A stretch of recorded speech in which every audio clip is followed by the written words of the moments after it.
Itsura, kilala ko po. Mr. Chair, Mr. Chair, mabalik lang dun sa delivery sa Ilocos, sabi niyo 2022 at balita meron kayong mga retrato. Kung dala ninyo, baka naman pwede ipakita ngayon ang mga photo at video kahit hindi pa sinumpa ang salaysay. Your Meron ba, Honor, Attorney? yung picture lang po namin ni Kong Sandro yung kasi ayaw pa picturean ni Kong Sal yung maleta po. Pero may kita akong mga picture, kung pwedeng ilabas na rin ngayon para mapatunayan. Maraming nakikinig at mga Ilocanong abalang-abala. Bago yun, habang naghahanap si Attorney Baligod, I'll take advantage of the presence of the lawyer of Mr. Sadico, Attorney Rondain. Dahil nababanggit naman ang pangalan ng kliyente mo, pwede ko bang malaman mula sa iyo, Attorney, kung... Mr. Chairman, can we administer the oath? Yeah.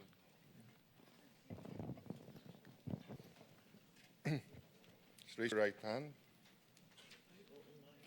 Swear or affirm to tell the truth, the whole truth, and nothing but the truth in this proceeding? Yes, sir. For the record, Mr. President, he has taken his oath. Thank you, Mr. President. Attorney Rondayen, pwede ba nang malaman mula sa iyo kung sa ngayon ay nakapag-execute na ng apostilled sworn statement si former Congressman Saldico? Bago ko sagutin niya, Senador, iklaro ko lang for the record, no? Okay. Nandito kung hindi para kay Zaldico, kasi dahil nakatanggap po ako ng mga email noong isang araw na addressed to 7 individuals. For the record, Mark Tiksay, John Paul Estrada, Joshua Cano, John Kirby Padilla, Roland Supat, Attorney Sam Buenviale Stroke, Sam Buenviaje, and Arnel Gangob.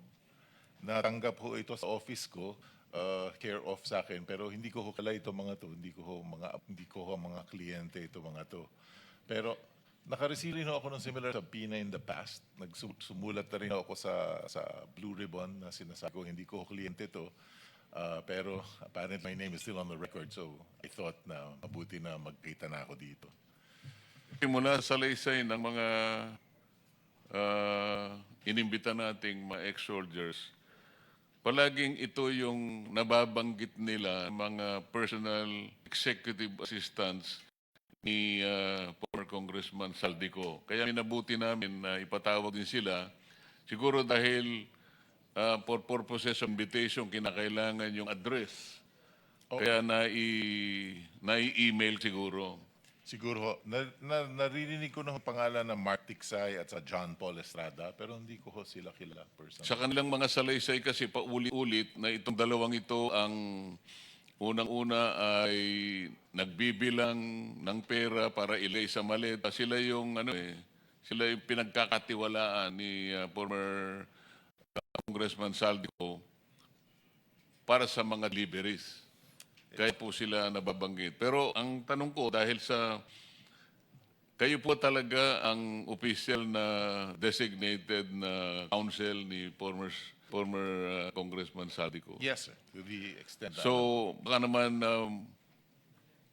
pwede niyong masagot kung siya kapag gawa na ng isang apostille sworn statement. Kasi po, ang Bribon po ay interesado sa kanyang formal na sasabihin dito sa harap ng komite. Sapagkat alam po natin at lahat po ng sambayan ng Pilipino nakapanood sa kanyang mga video installments ay napakarami pong paglalahad ang ginawa ng inyong kliyente na ayaw pong bigyan ng importansya ng nakaraang liderato. Sa kadilanan na ito raw pong mga pinagsasabi niya ay hindi naman reduced in writing at hindi naman pinasumpaan o hindi siya nakapanpa sa isang embahada o konsulada ng ating bansa kung saan siya naroon sa Europa. Minsan po ay nasabi ko sa kanila na kung inyong mamarapatin ay paal ko sa inyo na tayo po ay nakapirma sa isang treaty nagawa rin sa The Hague. Ito po yung Apostille Convention na sa ngayon ay nirecognize at ginagamit na rin po sa mga tuntunin ng ating Korte Suprema.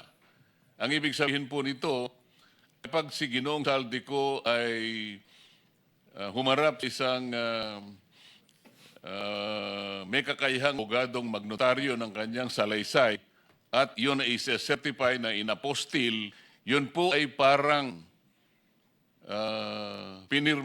parang sinumpaan na rin niya sa harap ng ating Philippine Consulate o embahada ng ating bansa. At sa ganon, tatanggapin po namin yun kahit by Zoom pwede siyang para sa ganon mapatibayan po nating lahat yung kanyang mga naunang pahayag sa kanyang mga video messages.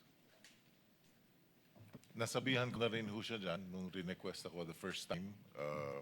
Sinabihan ko na rin siya. Sinabi niya na at that time, a few months ago, hindi daw niya parayodad yan. But sasabihin, papaabutin ko ho ulit yung So sa ngayon po ay suggestion. wala pa. Wala ho akong alam na meron siyang sworn statement.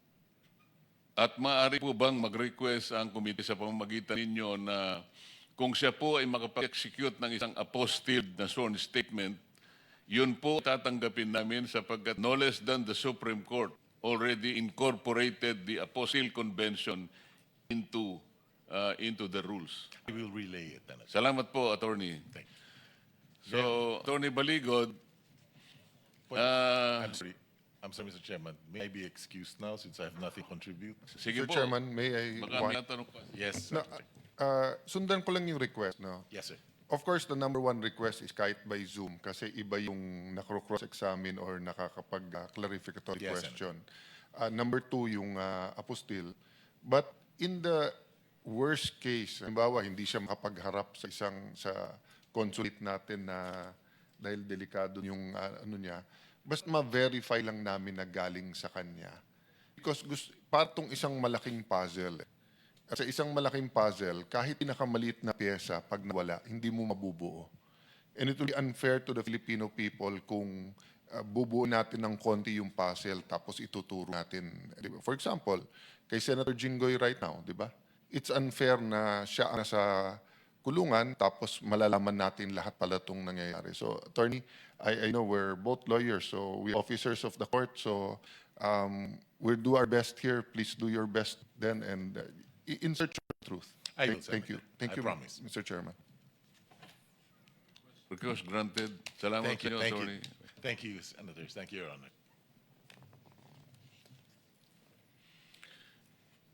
Attorney Baligod, dito sa sinumpaang pinagsama-samang salaysay, ang ating mga 18 ex-soldiers ay nagbanggit ng mga ilang mga katauhan na sa inyong pagsasalaysay, nakita ninyo, nakasama ninyo,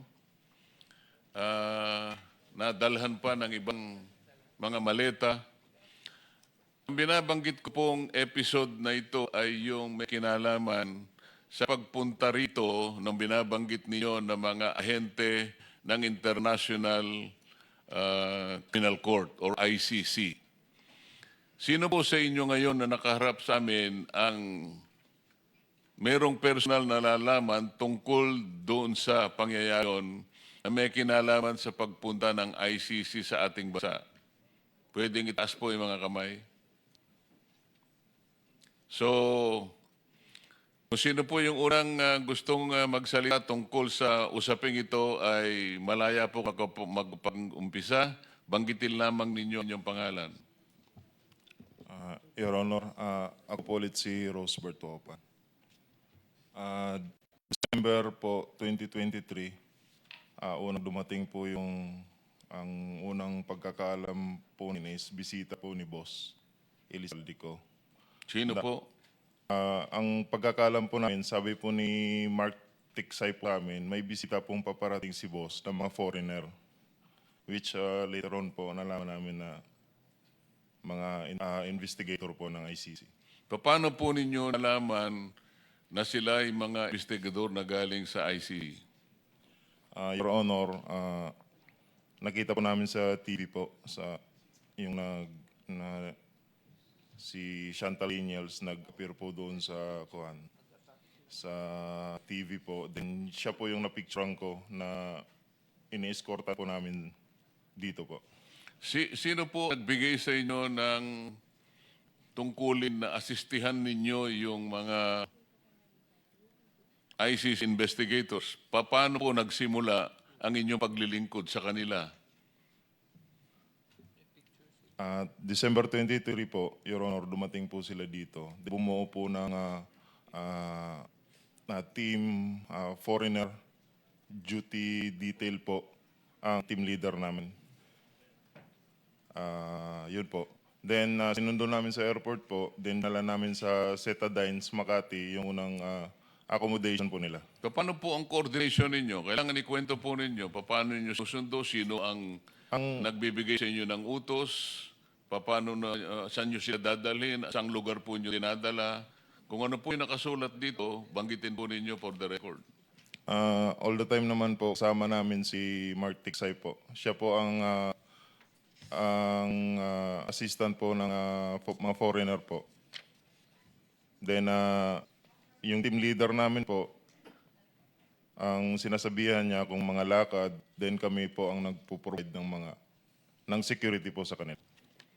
Sino po pong mga katauhan ang involved dito sa pagdating ng tinatawag ninyo ICC operations? Ang unang nalala ko po na na-meet po nila is si Senator Trillanes po sa Dusit Tani. Ang una po nilang na-meet na tao po dito pag nila Sino po yung sila? yung ICC po, yung mga foreigner. Nung mag-meeting si dating Senador Trillanes, ka-meeting niya yung mga operator ng ICC, nakita niyo po sila? Yes, Your Honor, kasi nung paghatid namin doon sa closed door meeting po kasi yun sa Dusitani, si Senator Trillanes po yung sumubong sa mga foreigner.